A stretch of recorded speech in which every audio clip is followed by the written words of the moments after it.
Today we have had a combination of primary school students and secondary school students come to the stadium to learn about anti-racism from Show Racism the Red Card.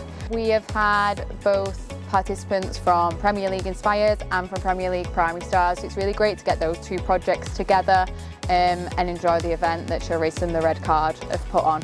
The students got to go to the family zone and engage in a bit of physical activity as well, because sometimes it can be quite a heavy topic to learn about. So they got to have a mini tour of the stadium and experience our area where we engage with fans on the match day, and they know where that is then, so they can come along when it's a match day too.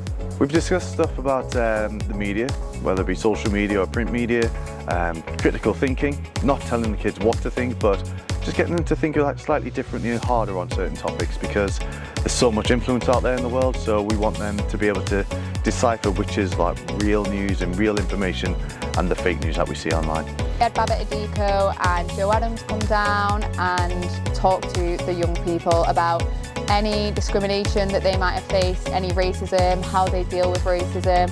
I think that was really useful because the students were so excited to see the player and hear it from their point of view. It's great, you know, there's a lot of, you know, people online that tend to have outdated views, and a lot of people listen to football players.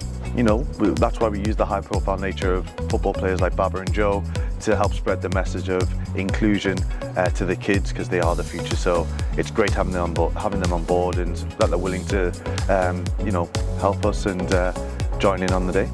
Yeah, I think it is good, because some of those kids, they might grow up to be fans or footballers themselves, or anywhere, do you know what I mean? Like anywhere they go, they're gonna take what they've learned as kids with them when they grow up. So I think it's good to just, you know, just let them know what's right and what's wrong, really.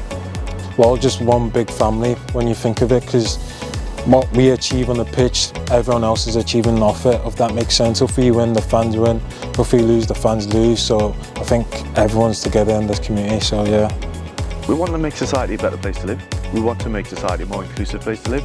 That's not to say that everybody's going to be friends with everybody, because that's not real life. But if we can have empathy for others, not judging people without getting to know them, you know, I think that would make society a better place.